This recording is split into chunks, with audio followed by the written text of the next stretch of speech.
నమస్తే, welcome to today tomorrow. నా పేరు నరేష్. గత 3 రోజులుగా రేవ్ పార్టీ జరిగింది. రేవ్ పార్టీలో హేమ దొరికింది. ఆ తర్వాత హేమ నేను లేదు హైదరాబాద్లో ఒక ఫామ్ హౌస్లో చిల్ అవుతున్నాను, ఎంజాయ్ చేస్తున్నాను అని చెప్పేసి వీడియో రిలీజ్ చేసింది. ఆ తర్వాత బెంగళూరు పోలీసులు రేవ్ పార్టీలో పాల్గొన్న హేమ ఫోటో బయటపెట్టారు. హేమ అబాసు పాలైంది. ఇక రేవ్ పార్టీ అనే ఒక వార్తని చక్కర కొడుతుంది. ఇంకా రేవ్ పార్టీలో శ్రీకాంత్ ఉన్నాడు, లేదు శ్రీకాంత్ కాదు, శ్రీకాంత్ని పోలి ఉన్న నటుడు అచ్చం శ్రీకాంత్ లాగా ఉన్నాడు. రేవ్ పార్టీ ఇట్లా జరిగింది బెంగళూరులో. చాలామంది తెలుగు వాళ్ళు ఉన్నారు, తెలుగు సెలబ్రిటీస్, పొలిటీషియన్స్ ఉన్నారు. వైసీపీ వాళ్ళేమో టీడీపీ వాళ్ళు ఉన్నారు, టీడీపీ వాళ్ళేమో వైసీపీ వాళ్ళు ఉన్నారు అని చెప్పేసి తీవ్ర చర్చలు, డిబేట్లు నడుస్తున్నాయి. ఈ నేపథ్యంలో రేవ్ పార్టీ అంటే ఏంది? ఒక మాట బాగా బయటికి వినిపిస్తుంది. రేవ్ పార్టీ అంటే ఎంట్రీ ఫీజు 50 లక్షలు ఉంటుంది ఒక్కొక్కరికి. ఒక రేవ్ పార్టీలో 100 మందికి మాత్రమే ఎలా ఉంటుంది, అందులో ఒక్కొక్కరికి 50 లక్షల ఫీజు ఉంటుంది అని చెప్పేసి ఒక వార్త అయితే బయటకు వచ్చింది.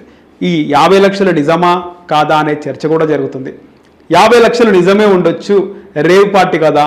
ఇంతకీ రేవ్ పార్టీ అంటే ఏంటి అనేది కూడా బయటకు వస్తుంది. సో మనకున్న సమాచారం ప్రకారం రేవ్ పార్టీ అంటే రేవ్కి మీనింగ్ ఆల్రెడీ నిన్న కొంత ఎక్స్ప్లెనేషన్ కూడా వచ్చింది. రేవ్ అంటే ఎంథ్యూయాస్టిక్, చాలా ఎగ్జైట్మెంట్ అనే పదం. రేవ్ పార్టీ అంటే ఎగ్జైట్మెంట్, ఎంథ్యూయాస్టిక్ అనే పదం అర్థం వస్తుందని. చాలా ఎగ్జైట్మెంట్తో ఒక పార్టీ ఉంటుంది. ఆ పార్టీలో కేవలం 100 మందే పాల్గొంటారు. 100 మందిలో 25 మంది అబ్బాయిలు ఉంటే 75 మంది అమ్మాయిలు ఉంటారు. అంటే 25 మెంబర్స్, 100లో 25 మెంబర్స్ మేల్ ఉంటే 75 మెంబర్స్ ఫీమేల్స్ ఉంటారు. సో ఈ 100 మంది లోపలికి వెళ్ళేటప్పుడు వాళ్ళ ఫోన్లు నాట్ అలౌడ్. ఎక్కడైతే రేవ్ పార్టీ ఒక ఫామ్ హౌస్లో నిర్వహిస్తారో, ఒక ప్లేస్లో నిర్వహిస్తారో, ఆ ప్లేస్లోకి ఎంట్రీ చేసే ముందు వాళ్ళ ఫోన్లు అన్నీ కూడా అక్కడ హ్యాండ్ ఓవర్ చేయాలి. అలాగే లోపల సీసీ కెమెరాస్ కూడా ఆఫ్ ఉంటాయి. ఇంతకీ ముందు మాట్లాడుకున్నట్టుగా ఈ రేవ్ పార్టీకి 50 లక్షల ఎంట్రీ ఫీజు ఉంటుందంట. మొన్న జరిగిన రేవ్ పార్టీకి అయితే ఖచ్చితంగా ఒక్కొక్కరికి అంటే 100 మెంబర్స్ పార్టిసిపేట్ చేస్తే ఒక్కొక్కరు 50 లక్షలు ఎంట్రీ ఫీజు కట్టి రేవ్ పార్టీలో పార్టిసిపేట్ చేశారంట. ఇంతకీ రేవ్ పార్టీ అంటే ఎందుకంత డిమాండ్? ఈ రేవ్ పార్టీలో ముఖ్యంగా డాన్స్, డ్రింక్, సెక్స్, ఇంకా రిపీట్, ఇలా రేవ్ పార్టీ మొత్తం నైట్ స్టార్ట్ అయితే, అంటే ఈవినింగ్ స్టార్ట్ అయితే మార్నింగ్ వరకు కూడా ఈ రేవ్ పార్టీ నడుస్తుందంట. రేవ్ పార్టీలో డ్రగ్స్ ఉంటాయి. రేవ్ పార్టీ అంటేనే ఇల్లీగల్. దీనికి సంబంధించి డ్రగ్స్ కూడా సేవిస్తారు. Drugs, drink, dance, sex, repeat మొత్తం కూడా ఇది రేవ్ పార్టీ సారాంశం. అయితే ముందు అనుకున్నట్లుగా 100 మంది రేవ్ పార్టీలోకి అడుగు పెడితే రేవ్ పార్టీలో 25 మంది అబ్బాయిలు ఉంటారు, 25 మంది మేల్ ఉంటే 75 మంది ఫీమేల్ ఉంటారు. సో వాళ్ళందరికీ ఆ 100 మంది గ్రూపులుగా డివైడ్ అవుతారంట. ఆ ఒక్కొక్క గ్రూప్కి ఒక్కొక్క టీమ్ లీడర్ ఉంటారంట, అంటే ఒక్కొక్క హెడ్ ఉంటారు. సో వాళ్ళు ఏం చేయాలనుకుంటున్నారో సాయంత్రం స్టార్ట్ అయితే ఎర్లీ మార్నింగ్ వరకు కూడా వాళ్ళు ఇదే ముందు చెప్పుకున్నట్టుగా డ్రింక్, డాన్స్, సెక్స్, రిపీట్, వాళ్ళు ఇష్టం వచ్చినట్టుగా కూడా డ్రగ్స్ తీసుకోవచ్చు, డ్రింక్ చేయొచ్చు. కానీ కొన్ని కండిషన్స్ కూడా ఉంటాయంట. వాళ్ళ పార్టిసిపెంట్స్, వాళ్ళ టీంలో ఎవ్వరు కూడా ఏ విధమైనటువంటి పనులు చేయాలన్నా కూడా వాళ్ళు ఖచ్చితంగా దాన్ని ఒప్పుకోవాల్సిందేనట. ఆ డిమాండ్స్, ఆ కండిషన్స్ ముందే అందరికి కూడా ఎక్స్ప్లెయిన్ చేస్తారంట. సో వీటన్నిటికీ అగ్రి అయ్యే రేవ్ పార్టీకి అందరూ వెళ్తూ ఉంటారంట.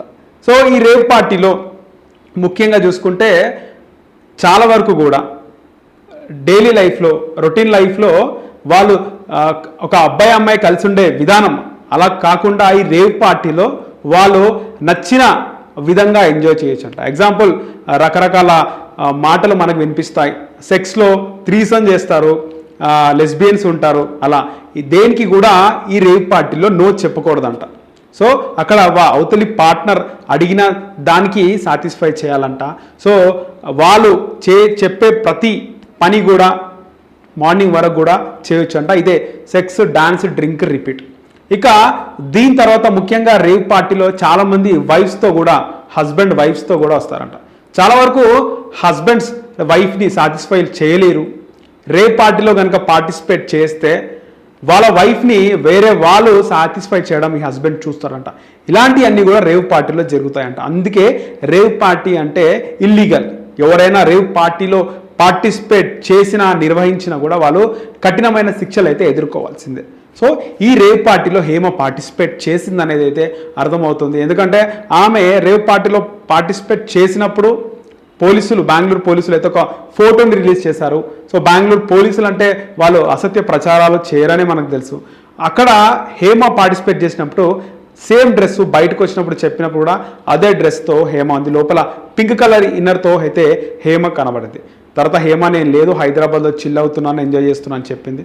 తర్వాత నిన్న బిర్యానీ వండుతూ ఇంగ్రీడియంట్స్కి సంబంధించినటువంటి డీటెయిల్స్ చెప్తూ ఆమె అయితే వీడియో రిలీజ్ చేసింది. అయినప్పటికీ కూడా ఖచ్చితంగా హేమ అయితే రేవ్ పార్టీలో పార్టిసిపేట్ చేసింది అని తెలుస్తుంది. ఈ రేవ్ పార్టీ ప్రస్తుతం అయితే హాట్ టాపిక్గా ఉంది. ఇంతకీ రేవ్ పార్టీ అంటే ఏంటి అనేది నెటిజన్లు ఇప్పటికే సెర్చ్లు కొన్ని లక్షల సంఖ్యలో వాట్ ఈజ్ రేవ్ పార్టీ అనేది అయితే గూగుల్లో సెర్చ్ అవుతుంది. ఈ నేపథ్యంలోనే మన ఛానల్లో రేవ్ పార్టీ అంటే ఏంది అనేది ఒక చిన్న డీటెయిల్గా అయితే ఒక వీడియో చేయడం జరిగింది.